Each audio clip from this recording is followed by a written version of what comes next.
Hello and welcome to Newswire. I'm Ayza Omar.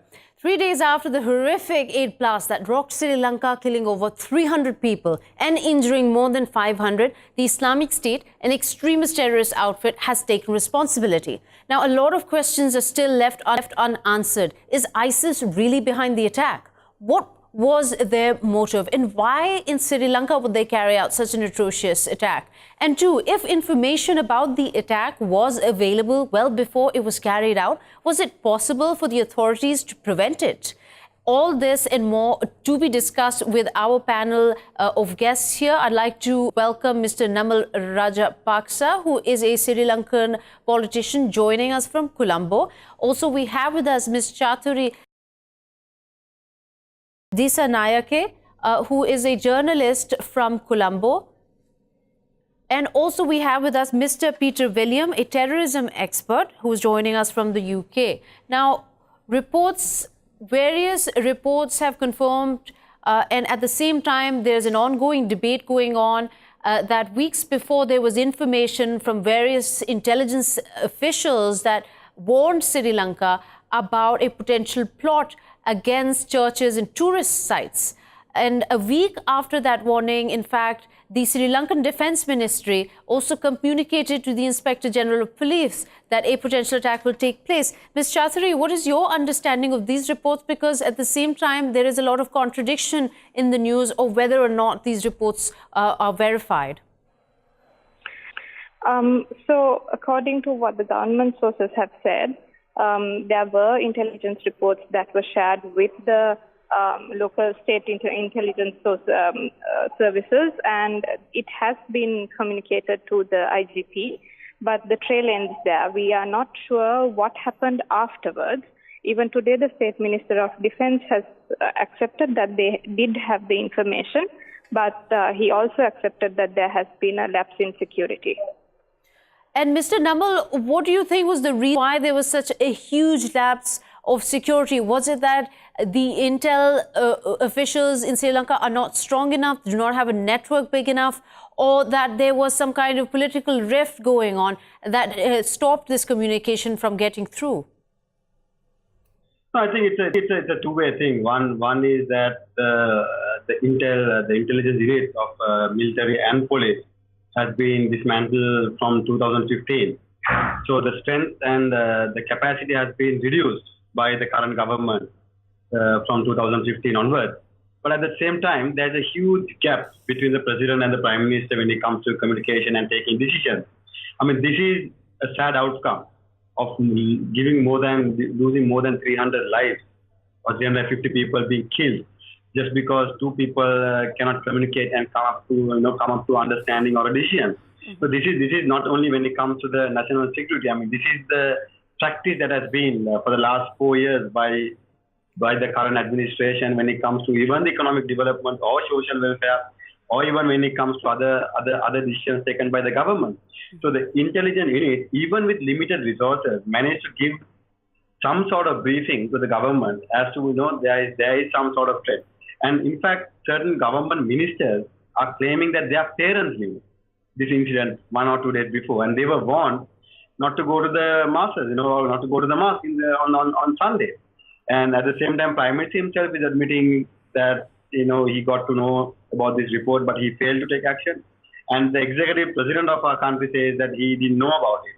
So, but final outcome is that 300 people are dead. Right, and somebody will have to be held responsible if reports are coming in from India, especially that various points in the past 2 weeks or 3 weeks, warnings were issued that such a plot would take place. Now, also, Mr. Peter William, trying to understand the context of this attack, these were very well coordinated and funded attacks, it seems, in the east and in the west of the island country on the eve of Easter. Were these attacks only against the Christians, or were they aimed to avenge? I mean, one narrative is to avenge the Christchurch attack. Possibly, because obviously saw the incidents in Christchurch last month. But the fact that there's a lot of issues here. This is the signature of ISIS, and I said this prior to them admitting their responsibility. But what we need to realise is that this is a global organization. Although they may well have lost the caliphate in the Iraq-Syria area, the ideology in the organization still exists.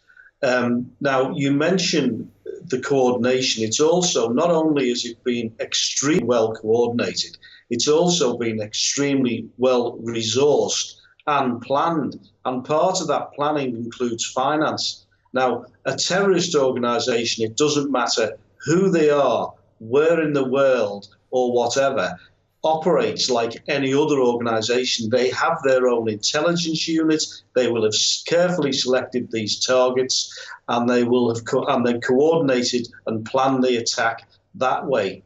Now, I have heard reports that there's been a local group involved. That may well be the case, but I can tell you they have drawn upon global support to commit this and perpetrate this horrendous incident. So this is ISIS globally, and this attack could have happened anywhere in the world. They've selected the Sunday, Easter Sunday, the holiest of days for the Christians, and that is why they did it on that day, because they wish to exploit the media, the global media, as much as possible. Right.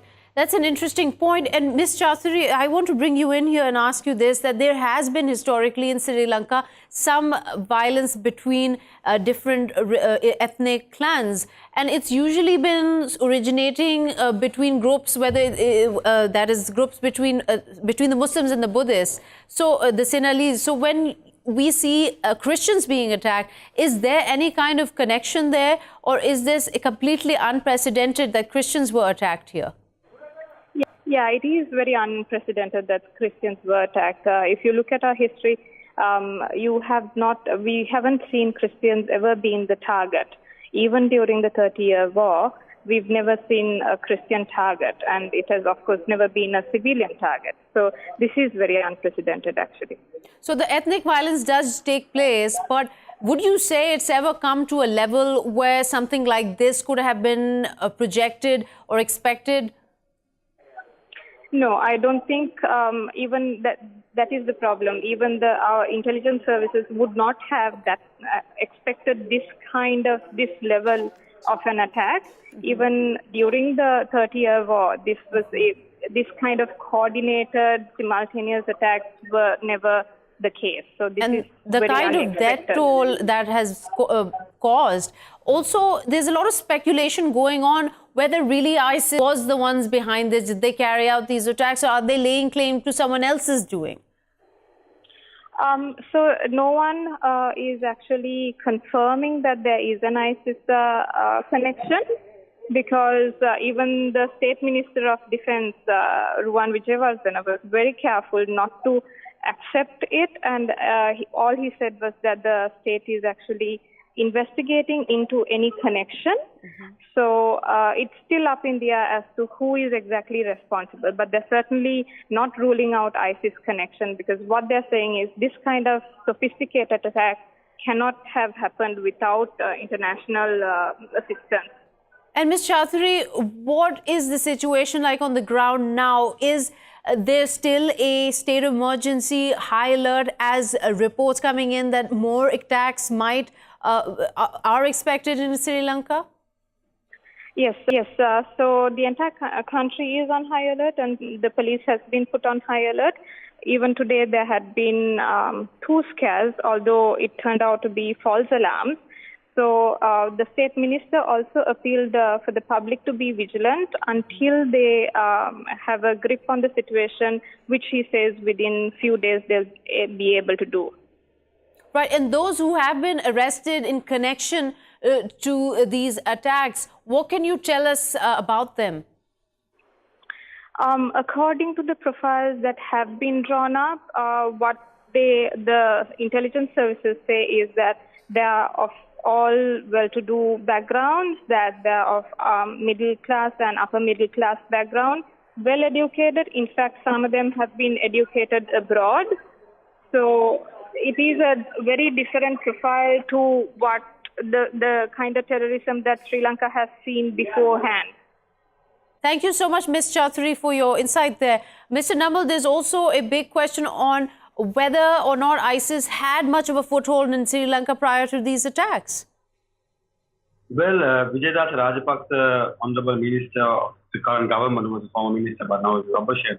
When he was a minister, he made a statement in Parliament that there are 34 families in Sri Lanka who are connected with ISIS, and 32 members of that family has got training from ISIS, according to the reports he have got. And he made this statement in Parliament. Right. The public But they were just 32 and this report came out last year, right?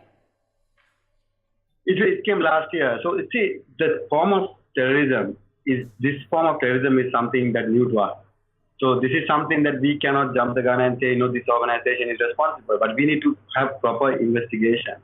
And at the same time, we as a country should establish and strengthen our own intelligence. Right. Because these kind of terrorism can be only countered through intelligence. It's not anything else. Because as our colleague clearly stated, it's all educated, well-off, background family youth who are involved in this. It's not the suppressed, uneducated, poverty-stricken communities that who are involved in terrorism anymore in the world.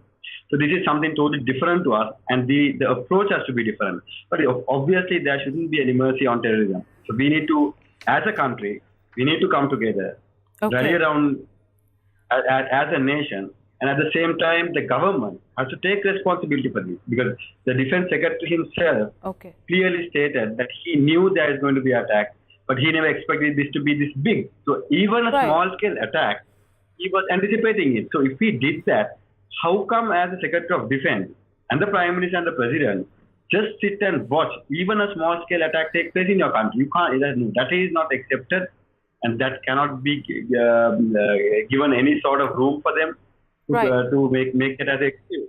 So that, of course, things are going to worsen between the President and the Prime Minister now, despite the ongoing rifts. This is just going to add to that. But Mr. Peter, let me ask you this. There was a delay of 2 days before the ISIS came forth and said we take responsibility for it. And even then, they did not provide any kind of evidence that would connect them to this attack. What do you think was the reason behind that?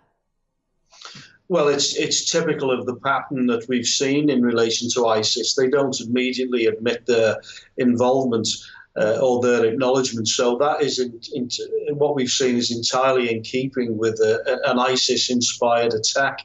The fact that it's been Sri Lanka, as I've mentioned, it could have happened anywhere in the world, because this organisation has obviously got a global reach. But I think we also need to recognise, of course, the amount of ISIS fighters that are attempting to return to their homelands following what happened in Iraq and Syria.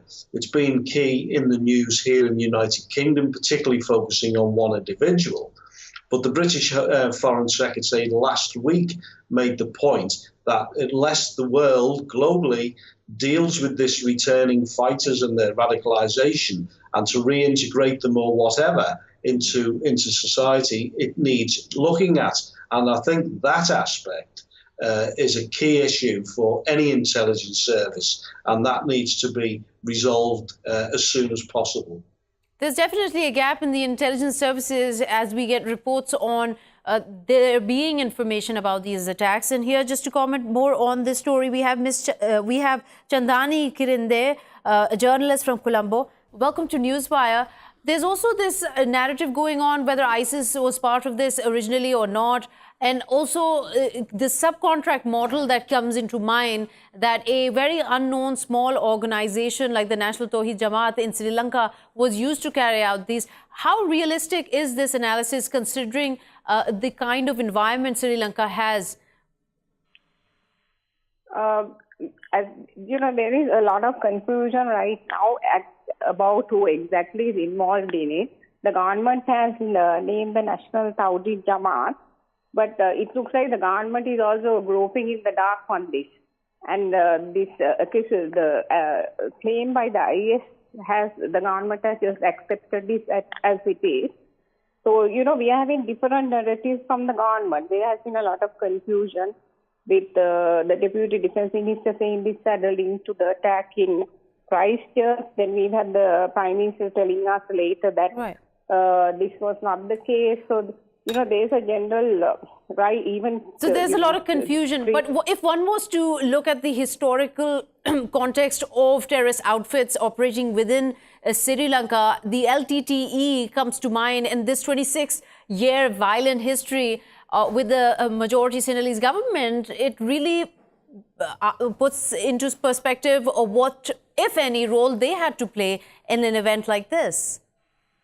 It's very difficult to think the LTT had anything to do with it. The LTT was wiped out, militarily defeated in 2009. And since then, we haven't had any cases of them being involved in any kind of violent activity. So it is very difficult to, it's almost impossible for them to carry out any attacks of this nature, although they were responsible for massive suicide bomb attacks in Colombo and many parts of this country. It's very difficult. So this is definitely a new kind of threat for this country. And even though the LTT was a very brutal terrorist organization, I think given the fact that already 359 people have died in one day's attacks, this is definitely the worst terrorist attack we have seen even in a country which has been plagued by terrorism for almost 30 years. Right. So, it's definitely a very new situation for us. It's a very new situation, and it brings into question who will be held responsible. Mr. Namal, how does this change the situation between President Sirisena and Prime Minister, that already they're going through a very rough patch here, and now questions are being asked, why was such a huge security lapse allowed? Who is responsible? How do you see this being resolved, especially considering there are more threats coming up? Well, the rift between the president and the prime minister was there since 2015. It was not something that started within this week or last week or last few months. So this has been there from every decision they took as a government. This rift, the difference of policies and the way of implementation approach, the foreign policy as the national security policy. The difference were there from the beginning. But we sincerely hope as citizens and as opposition and politicians in this country, even now, at least when it comes to the national security, safety of our community, for people, that these two has to work together, because we tried to go for a parliament election. That's one of the reasons why we want to dissolve this parliament and go for election. But unfortunately, court decided otherwise. But this parliament is also unstable. So now the only way, there will be a presidential election hopefully at the end of the year. But until then, there is no choice, no option that people are left with the 19th Amendment they bought in 2015. So now we sincerely hope, and we are going to push it. As opposition, we will 100% support the authorities, the government when needed, to fight against this terrorism and to protect national security. We will not do anything or take any action that will sabotage the national security of Sri Lanka. So this is what these two leaders should understand and work together at least now. They can't act like kids and say, oh my God, I didn't know this report was there before I went on holiday. The other person says, I was not even invited for the meeting. These kind of things are good for grade 5 students or GC O-level students to talk in their classrooms, but not from national leaders. And especially when your community being attacked, more than 300 people killed by unknown party. So it seems like that information here was being used as a political tool, especially where Sirisena has taken the defense and political ministry under his own control and excluded the Prime Minister from the National Security Council. Well, that's what the Prime Minister says. But at the same time, Prime Minister says he knew about this report. So then why didn't he take action? If he knew that his people are going to get killed by a bomb. Right. But even lower level officials were familiar of a potential threat. In fact, there were names of the potential attackers that were shared, and later on they were identified correctly, but they didn't take any action. Was it because of this ongoing rift between the President and the Prime Minister? Exactly, that's my point.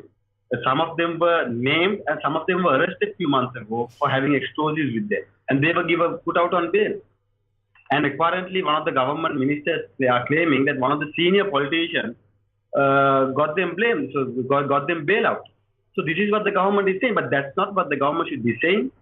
That's what the people should be saying. But government should give them solutions. They should give us solutions. So this rift will not do any good to the to the country or to the region. Because we all know peace in our region is utmost important at this stage. And especially when it comes to island nation like us, we need stability in our country. That's the only way forward for us. Our resource is our stability, our human resource, our human capital.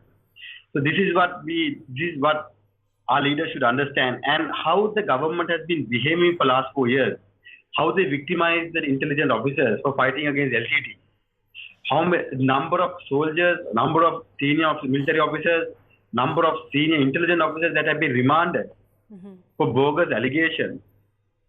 Those things, those kind of behavior by a government, just to get the minority vote, just to keep the Western or some other world happy. You take decisions, political decisions in your country to keep the world happy will not help us. Okay. Why do you think the military is not taking any action? Because they know what's going to happen, but they are helpless. Right. They have been victimized for taking action before. Right.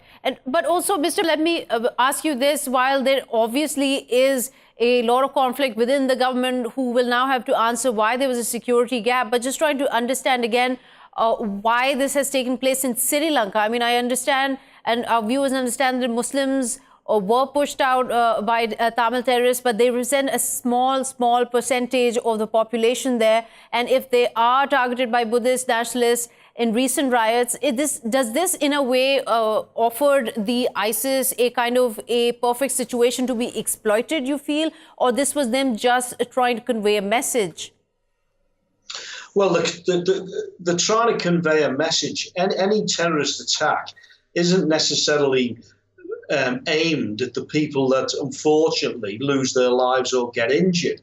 Any terrorist attack is actually sending a message to what we call the active and the passive supporters of that group. And this is ISIS telling us that they're still here and that they're still an organization that can actually do this sort of thing.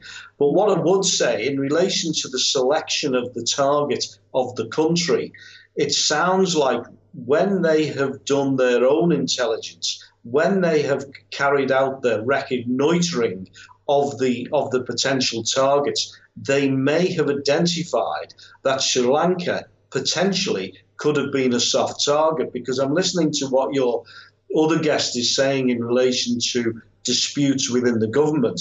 Now, this is probably or possibly translated into the fact that the defence forces, the police service, the IGP aren't necessarily talking to each other, and that has come across as being a gap in the intelligence, as being a gap in the anti-terrorism and also the counter-terrorism strategies and ability of Sri Lanka. And it may well be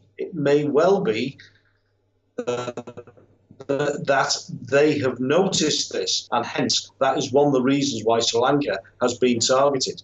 Ms. Chandani, do you agree with this analysis that because of there being a opportunity for the ISIS to exploit Sri Lanka due to gaps in intelligence and government disputes, internal disputes, do you think this is an accurate interpretation?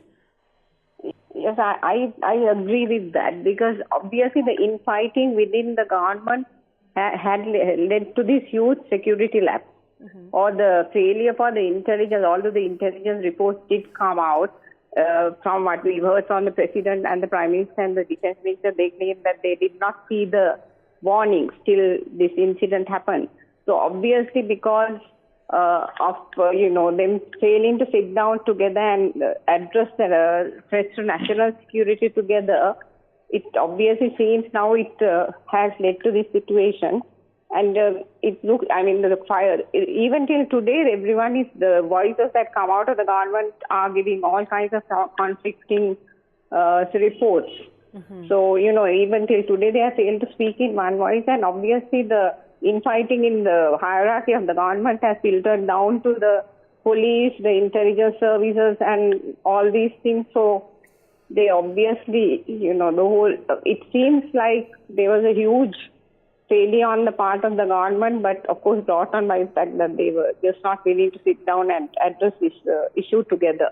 Right. Now, Mr. Namal, the Indian ruling party, BJP, is trying to use these attacks, it seems, in their election campaign, especially in Tamil Nadu. Do you think these attacks give any benefit to Modi's narrative? Well, I wouldn't know how the Indian voters are going to react and how they are going to react on regional issues and what's going to happen in Sri Lanka. But definitely the Indian politicians and Indian government, whoever is going to come out of the election as the ruling party, should be concerned the stability in Sri Lanka, because stability in the region is important for India and also for the region. So I'm sure they are closely watching about the stability in our country, and I also must agree with both colleagues who are mentioning about the lapse of security and instability in the central government of Sri Lanka. That might have opened the doors for IC organizations such as ISIS or whoever carried out these attacks to take Sri Lanka as a target. So these are the global geopolitics that we should really understand, and what we shouldn't do is to localize geopolitical aspect of it, or to use local domestic politics or development drive as part of the geopolitics in our region. So this is something that the Sri Lankan authorities, Sri Lankan government should understand, and also not only understand but to take into the action as my colleague from Sri Lanka was mentioning. Even until today, the government has failed to talk in one voice or give a statement in one voice, or to come to an agreement on what happened or what is going to happen in next 72 hours. So this is something that has to be resolved within the government locally. So this is something that the Sri Lankan, the ordinary citizens are concerned about. And of course, when it comes to reporting, journalists such as you all and the organizations are also being given different opinions by the same government.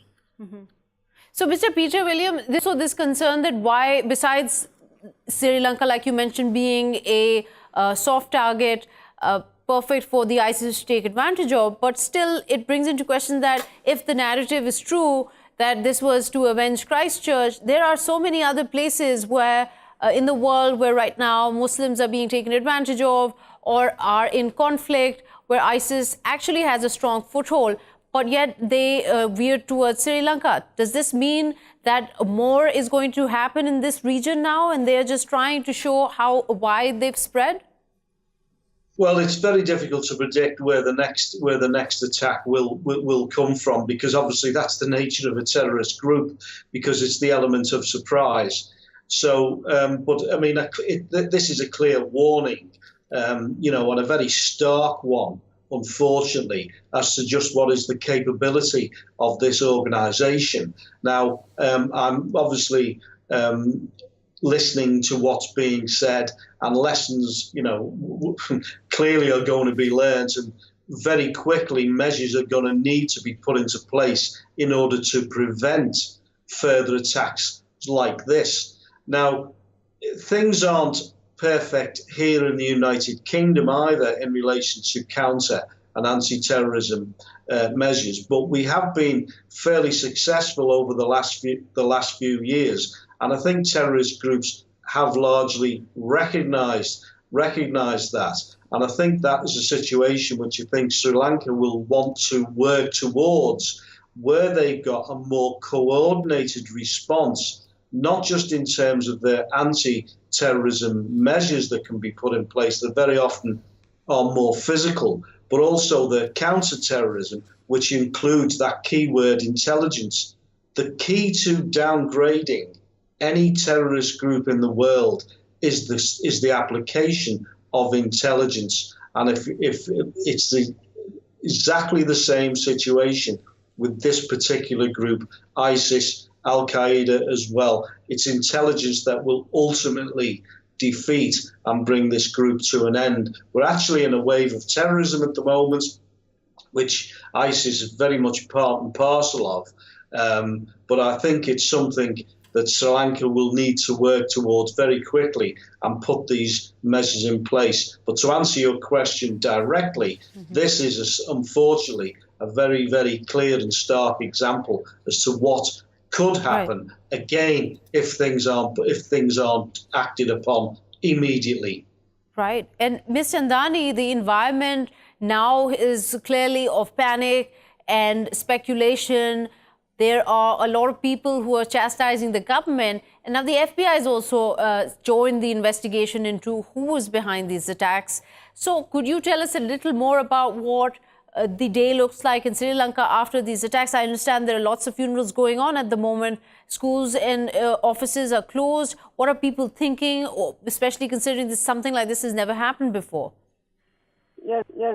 Things are far from normal at the moment because since the war against NTT finished in 2009, and gradually the tight security measures that were there in place before that were laid off, and checkpoints were removed. So, a lot of other security, everyday security measures that were there that were in place were removed, because everything, I think in a way the country became very complacent, and we were pretty sure that there would never be a terrorist attack in this country. So this is like a huge shock for everyone, because everything was seemed to be going smoothly. Mm-hmm.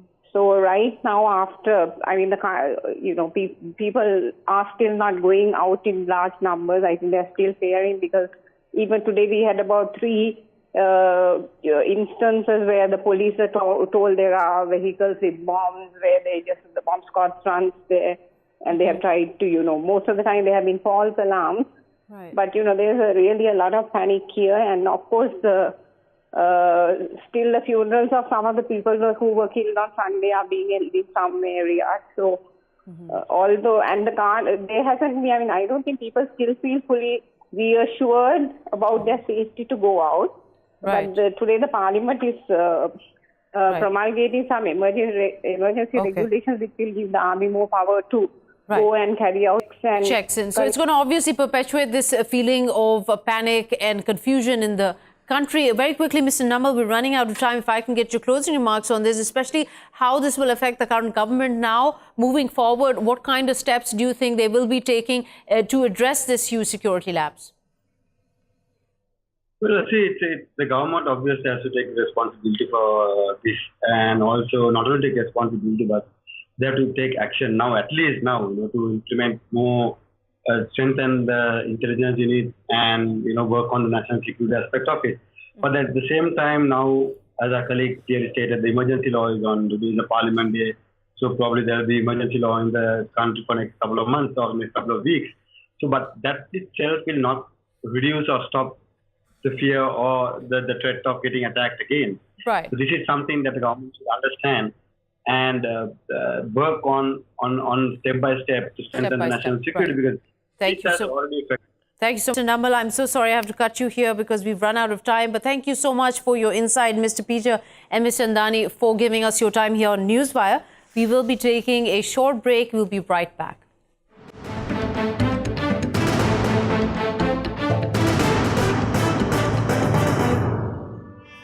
Welcome back to Newswire. Now, on Tuesday, Iranian lawmakers approved a bill that labels all U.S. military forces as terrorists. This comes a day after Washington declared they will not be renewing waivers to the 8 countries that were given a 6-month reprieve in their oil imports from Iran. Cancelling the waiver renewals is part of Trump administration strategy to pressurize Tehran and bring their exports to zero. Just last week, the U.S. had designated Iran's Revolutionary Guards as terrorists also. Now, the tit-for-tat between the two countries has escalated tensions. Both countries are involved in Syria, in Yemen, and what's going on over there. And the rising barometer doesn't help in bringing them closer to resolving their distrust and ending their proxy wars. Now, what are the implications of Iran's bill and what's expected next? Well, we'll be discussing this with our esteemed guest. We have with us Ms. Atefeh Toghyani, a researcher with the University of Tehran. She's right now speaking to us from Tehran, and also Mr. Tohid Asadi, a political analyst, also right now in Tehran. Thank you so much for joining us here. Let me start with you, Mr. Tohid. What do you think this bill essentially means, calling every U.S. military member a terrorist? First of all, thank you very much for inviting me. And then secondly, when it comes to your question, we need to take a look at history.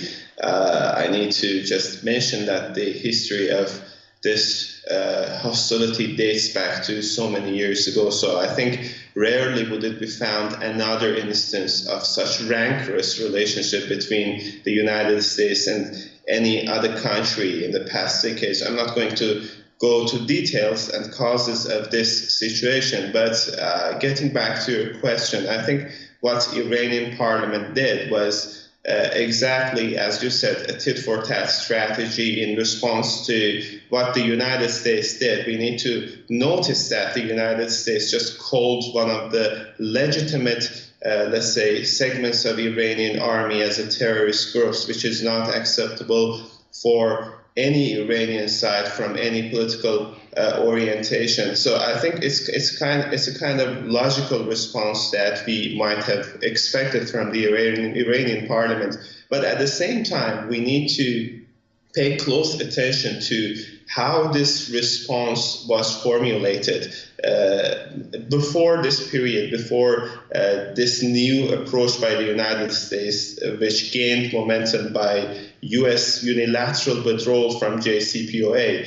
We had kind of differences between Iranian parties, while we had reformists with some tendency, with some rays of hope towards having kind of better relations between the United States and Iran. At the same time, we had conservatives who believed that having any kind of relationship with the United States is not going to be that much possible. So after this latest lines of development and after these latest events that, as I said, started with the unilateral withdrawal from JCPOA, and then later on we saw so many rancorous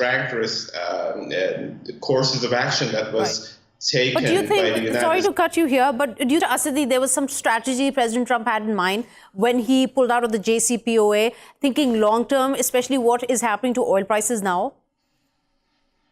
Well, if you're talking about strategies, or more technically speaking, if you're talking about grand strategies of the United States, past 4 decades has clearly proved that the basis of this grand strategy is hostility and nothing else. But getting back to policies, yes, I think Trump administration might consider the fact that this course of action might have kind of effect on oil prices at the global arena.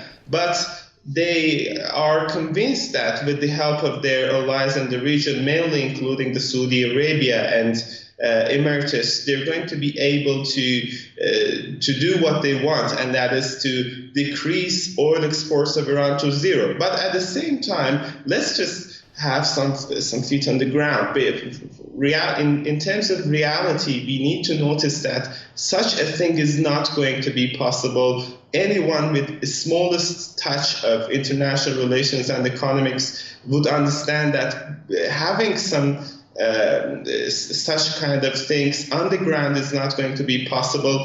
At the same time, the United States tries to put harsher sanctions upon Iran, while Iran is trying to go through new partners, not only in the region, but beyond that. So we see that while we have some problems with the United States, China has got the same problem. So we are going to see the emergence of parallel markets. Right. No, that's a good point. Ms. Atefeh, do you understand what he's saying here? I mean, while at the same time, North Korea and the U.S.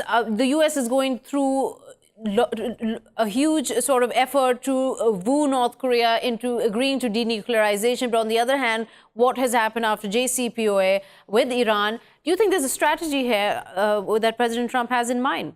It was just like a Hollywood trick, and it was a poor foreign policy act. It was just United States, by this poor demonstrated act, it comes to mind that U.S. has got into a dead end on its pressures. And so they're pushing at anything they can find, basically. Yes. But the bill in itself that Iran has pushed, does that make any difference whatsoever, except for increased hostility between the two nations? Yes, of course, and that seems that itself that the United States was incapable of a direct military escalation, and it tries to demonstrate its fury by this designation.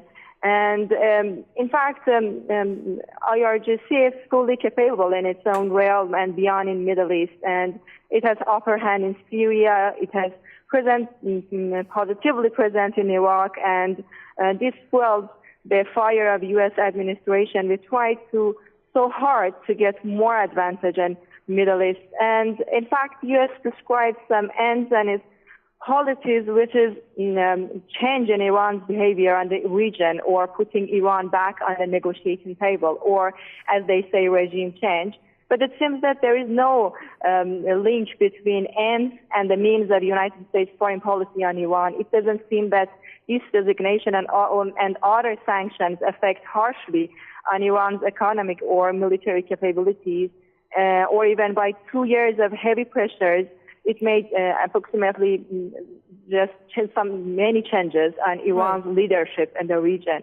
Right. In fact, this is the first time that Washington just put a state military institution as a foreign terrorist group, and this makes this policy, this underscores this policy and underscores the message of the policy. For sure, this designation has bad effects on Iranian economy, and of course, like other sanctions. But thanks to U.S. sanctions that have slashed Iran's oil export and Iran's foreign currency, this designation and further sanctions that happened the day before have little practical impact on Iran's economy or military capabilities. Besides, the Revolutionary Guards and its leaders and subsidiaries all are repeatedly get under serious restrictions, and new sanctions are not the things that they don't have the presumed. But also sorry to interrupt you there, but Mr. Asadi, while she's talking about this, let me also add here that another point that Iran's parliament has reiterated is the threat to block the Strait of Hormuz. Now, already oil prices are seeing to crawl their way up. How is this going to affect, and who is it going to benefit? Before we move on to your answer, I think what my friend Ms. Toghyani mentioned was critically important when it comes to the reading of the recent events in the region. First of all, we need to notice that such a course of action clearly indicates that there is a cohesion, there is a unity inside Iran when it comes to its approach towards the United States of America. This is one point that we should not forget. And then secondly, I think what we should pay close attention is that the United States has got a very simplistic and naive reading of the whole circumstances in the region. So it's not going to be just oil, it's not going to be just calling a legitimate segment of a country's army as a terrorist organization. It's not like that. Things are very much complicated, and due to this interrelated nature of international relations, we're going to see that the Iranian government and the Iranian, let's say, political system is going to use all the possible options on the table. And these are not just limited to oil or other things. These are, when it comes to strategic discussions, everything could be considered as an option. So back to your question, when it comes to closing the Strait of Hormuz, which is not a new story, the same issue was raised just a couple of months ago when we had the same quarrel on sanction issues. Iranian foreign minister, as you might know, just yesterday mentioned that it's not going to be the duty of foreign ministry to comment on that. It's going to be a totally military issue. So that means that the United States is moving the whole scenario towards a very dangerous stage, I might dare to say. So I think this is going to be a possibility, and this is going to be, as Foreign Minister said, if there is a need for security, if there is a need for stability, it's not just limited to other countries. We need the same stability, we need the same security in the region. So it's going to be a game in which everybody should win. This is the best case scenario. But when it comes to some actually challenging situations, then Hormuz Strait is going to be an option which might be used in case the benefits the national security of Iran is endangered, and that's going to be a quite logical tool to be employed. Right. And now this is something we've been hearing a lot, that Iran will be exploring other options, of course. But while they called U.S. military members terrorists, they also said those countries aligned or assisting the U.S. military or the U.S. are also designated in the same category. And it's put a specific number of countries on that list. It really puts Iran in an isolated environment. How will Iran cope and move forward from here, Ms. Atefeh? I think just this designation, the penalties of this designation puts that any individual or entity provides material support to IRGC face 20 years in U.S. prison. This is not a serious threat than other U.S. penalties on businesses with Iran, and also I think that this designation and also other sanctions for sure put some pressures on Iran, but it doesn't seem to meet the ends of the United States. It seems that well, you see, India, who was not given a renewal of the waiver while for exporting oil, it's already what do you call it? It's already agreed, conceded to US's demand. I think that it's not going to do what United States wanted to act. In fact, sanctions was failed, and many experts in the United States expressed that the sanctions strategy and policy and also this designation faced serious failure in changing Iran's behavior in the Middle East, or just changing whatever they say, like regime change. In fact, it is more counterproductive. Thank you. Sorry to cut you off, Ms. Atefeh, but this is all the time we have for this segment. Ms. Atefeh and Mr. Asadi, thank you for your time here on Newswire and your valuable insight. With that, we've come to the end of the program, and we will be seeing you next week. Till then, goodbye.